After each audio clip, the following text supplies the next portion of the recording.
The unseen hand of honor. Have you ever faced a moment where your deepest intentions were misunderstood, your purest efforts met with contempt, or your spirit was tested by the very people who should have uplifted you? If they tried to shame you, if they tried to break you, if they tried to diminish your light, then this story is for you. It's a powerful testament to what happens when human cruelty meets divine purpose. Our story begins with a young seminarian, not chasing a position, but simply yearning to serve. He was sincere, deeply devoted, and quietly passionate about the sacred call of God on his life. When an invitation came to assist a local pastor, he saw it as a wide-open door from heaven, a golden chance to grow, to help, to learn far beyond the academic walls of the seminary. He was ready to pour out his life, eager to gain practical experience, especially as a young man of 29, with a wife and a child depending on his meager student budget.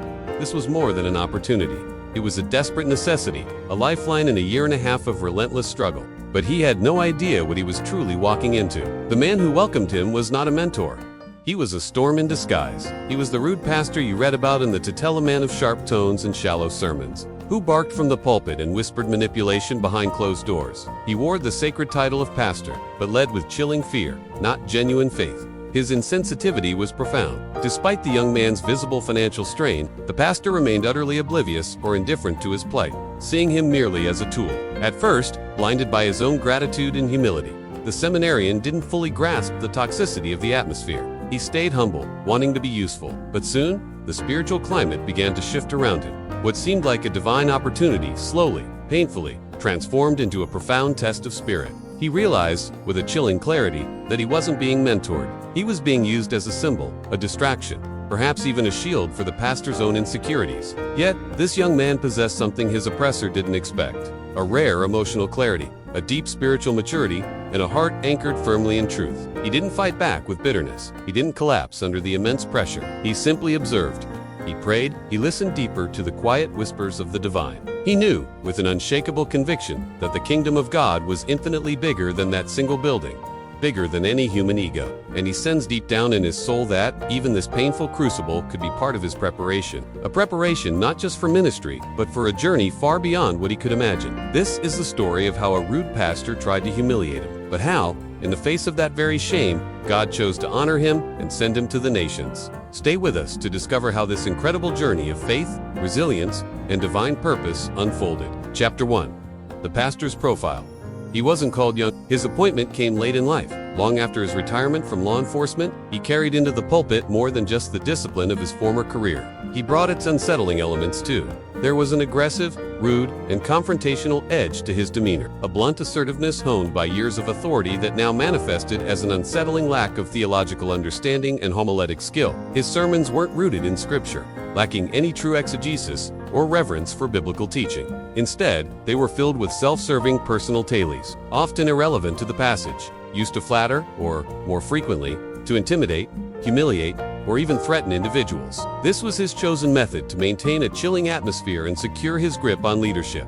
He didn't build people, he broke them. His leadership wasn't based on compassion, but on control. He wielded fear to secure his position, manipulation to preserve his image, and division to keep people quiet and isolated. He harbored a vindictive spirit, readily articulating malicious schemes against anyone who dared to criticize him. And he had a habit of pitting people against each other. His presence perpetually unsettled the atmosphere. Attending services led by him became a source of sadness and embarrassment for the members, as his chaotic and aggressive style frequently shattered any sense of communion. His behavior was oddly awkward and socially constricting, leading to frequent public scandals. He wasn't trusted not by the congregation, and not even by his fellow pastors, among whom he carried himself as if inherently worthy. Despite their obvious discomfort with him, even outsiders who heard him speak found him strange, an affront to their intelligence.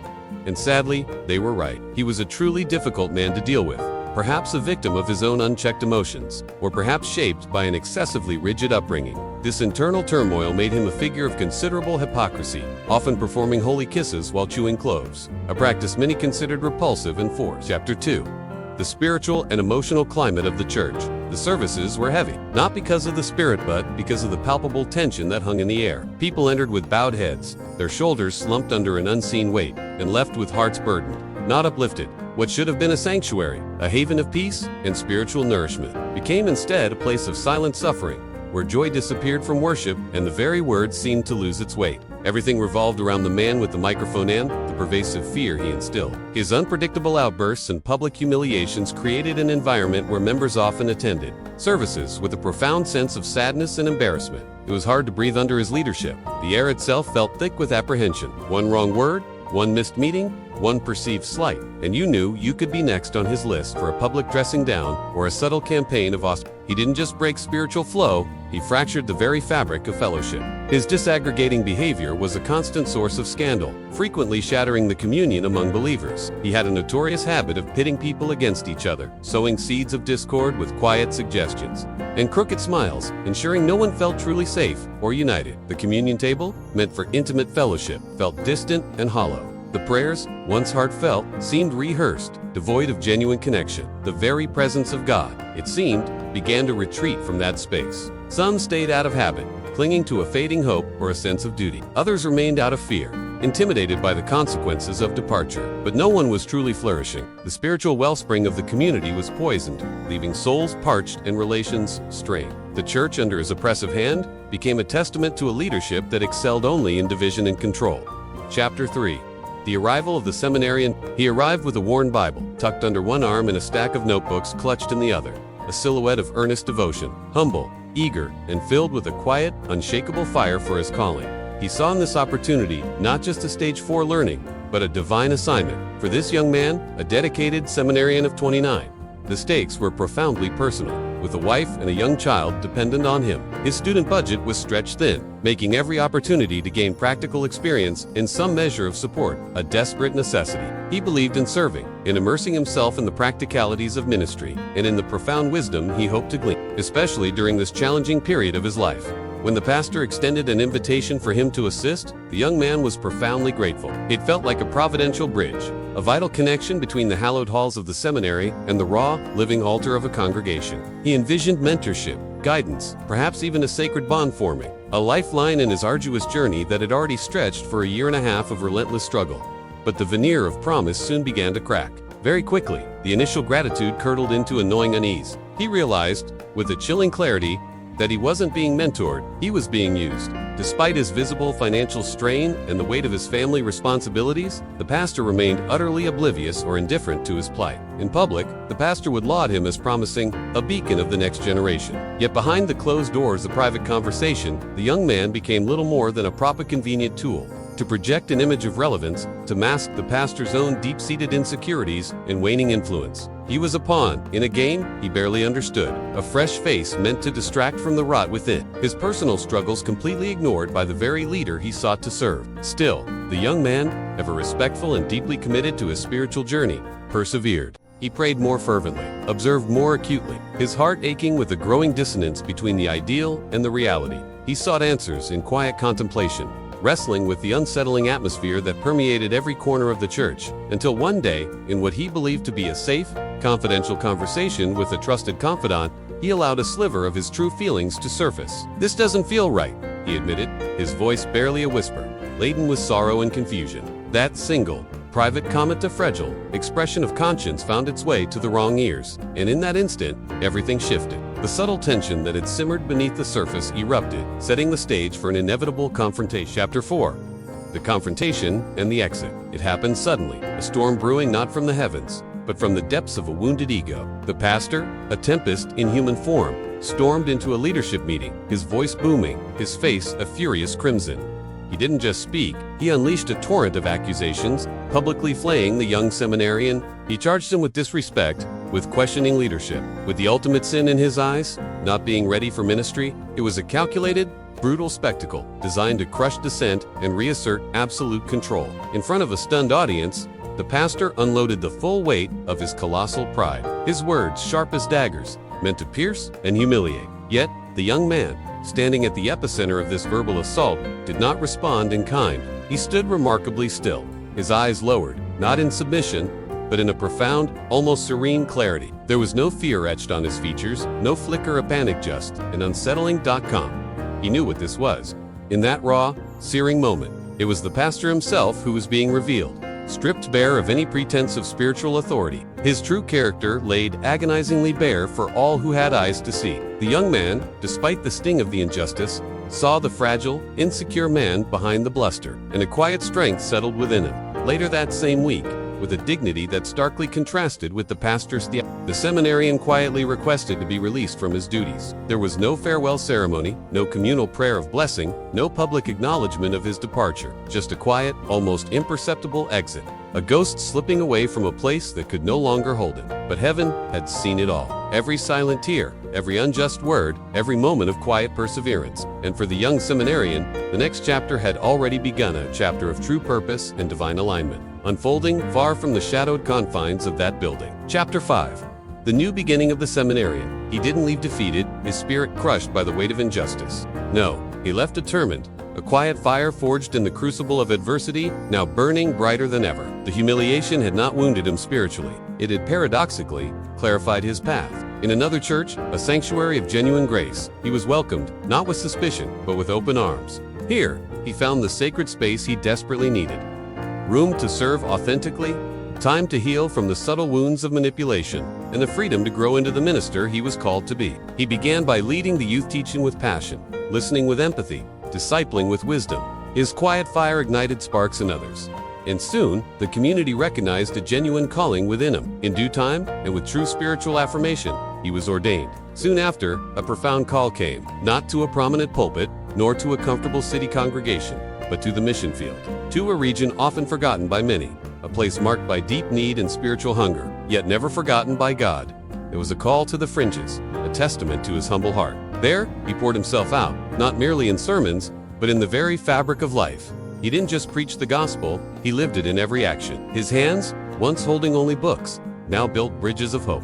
He launched transformative socio-educational projects, tangible expressions of divine love. He built homes for the most impoverished, fought tirelessly for the rights of the marginalized, and provided crucial legal support to those without a voice. He became a beacon of citizenship, teaching dignity and self-worth where only despair had resided. His ministry was a vibrant tapestry of spiritual and social impact. He led powerful revivals, witnessing souls won and baptized into new life. He counseled the broken, cast out darkness with spiritual authority, and became a shepherd to the most vulnerable, caring for orphans, tending to widows, embodying the compassion of Christ. He was a catalyst for awakening and revival, a testament to the Spirit's power. Where he had once been silenced and dismissed, now he carried a resonant voice, echoing the truth of the kingdom. Where he had once been used as a mere prop, now his efforts were multiplied exponentially, impacting countless lives. He was no longer just a seminarian. He was a servant of the kingdom, a vessel of profound purpose, an instrument of divine anointing and social change. He was sent not by man's flawed judgment, but by God's perfect plan. Chapter 5. Ministerial and professional success. As the mission flourished, expanding its reach and deepening its impact, so too did the needs it encountered.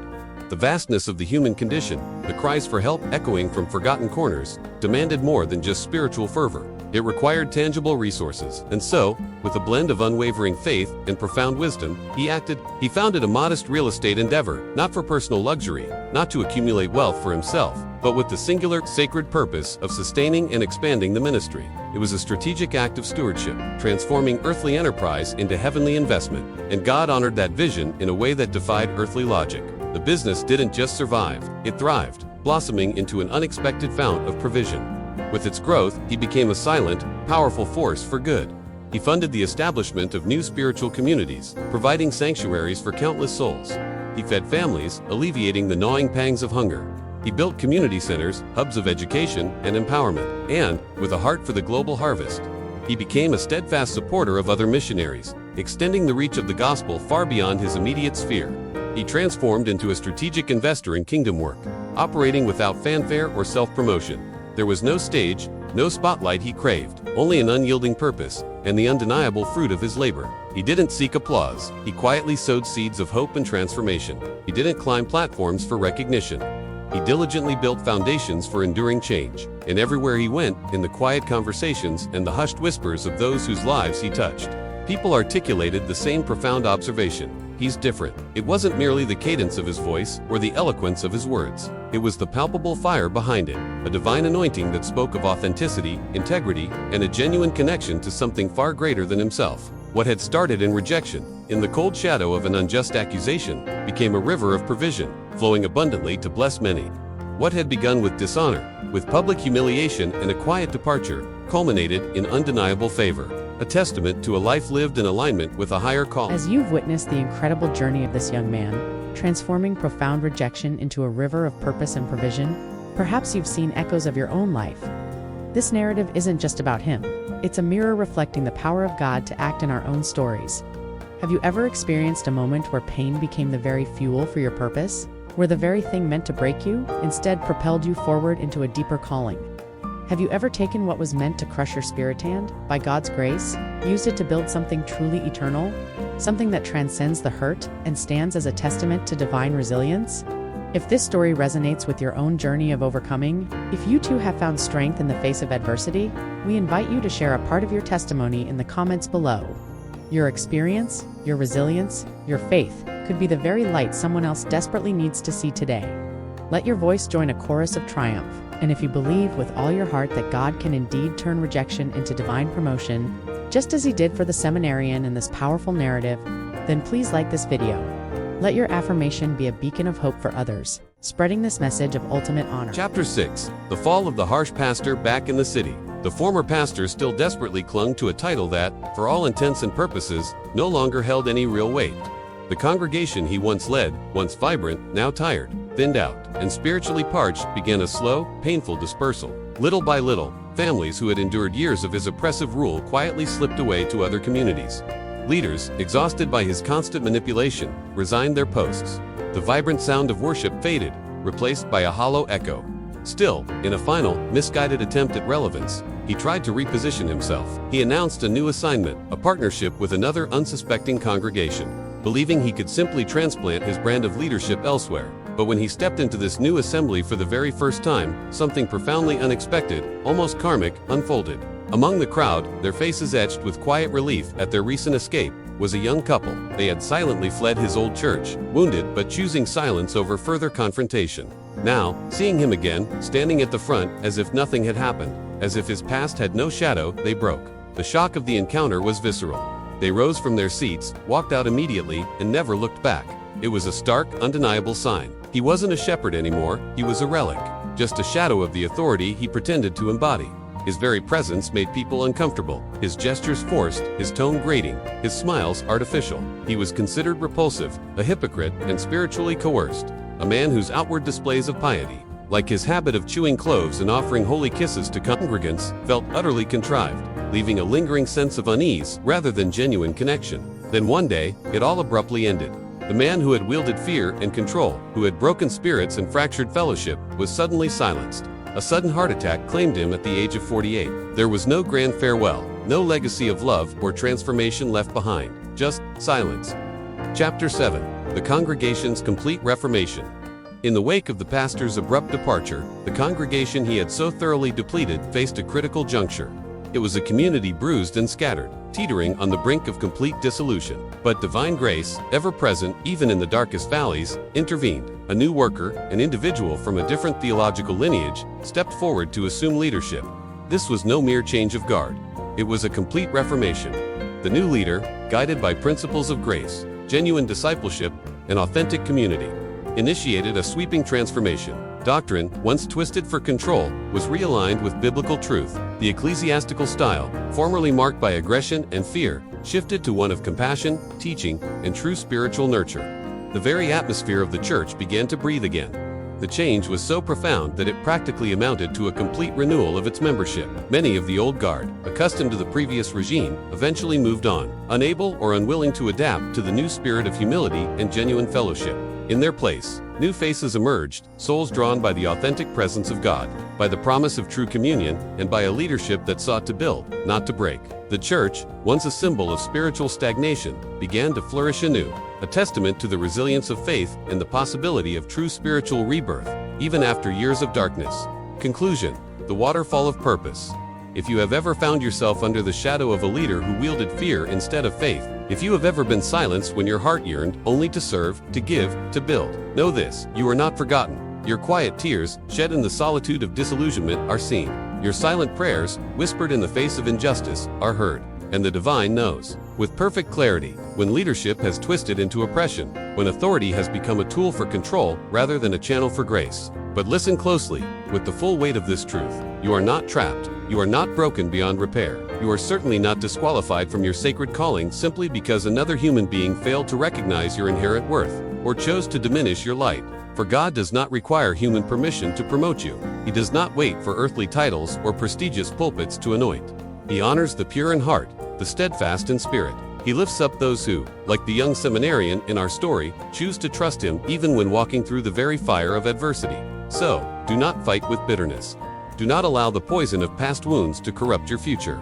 Instead, stand with truth, unwavering and resolute. Do not mirror the control, the manipulation, the harshness you endured. Instead, mirror Christ himself, his compassion, his humility, his unwavering love. For the same God who lifted a faithful servant from a place of silence to impact nations, sees you too. There is life beyond manipulation. There is purpose beyond humiliation. And there is honor waiting for those who remain faithful, who continue to serve with integrity, even when no one else seems to notice. Let him be your voice when yours is stifled. Let him be your strength when yours falters. And when the time is right, in his perfect timing, he will not only show you, but he will show the world what he has truly placed inside you. The story you've just witnessed is a powerful reminder that even in the face of profound human injustice, God's ultimate plan for honor and purpose prevails. It's a testament to the truth that when they try to shame you, God can indeed honor you beyond measure. Perhaps, like the young seminarian, you've intimately known the sting of serving under a harsh leader whose methods brought pain instead of peace. Or maybe you've watched someone you deeply love be silenced, their gifts stifled within a context where they yearned only to serve. If this narrative resonated with your own experience, or if it sparked a new understanding of divine justice, we invite you to share your reflections in the comments below. Your story matters, your resilience inspires, and your testimony might be the very key someone else needs to begin their own healing journey. Let your voice join a chorus of triumph. If you believe, as we do, that God still powerfully honors the faithful leaven when the world tries to shame them, please give this video a like. Let your affirmation echo the truth of his unwavering character. And if you know someone navigating a silent battle, someone who needs to hear this message of hope and ultimate vindication, please share this video with them. Be a lifeline in their moment of need, a bridge to complete vitality. And just as God cares for our spiritual vitality, guiding us through trials to a place of honor, he also cares for our physical well-being. For men who value clarity of mind, enduring strength, and long-term vitality, we encourage you to explore a trusted natural prostate support. It's a proven and highly recommended resource for maintaining essential health as you pursue your God-given purpose. You can find the link in the description below and in the pinned comment.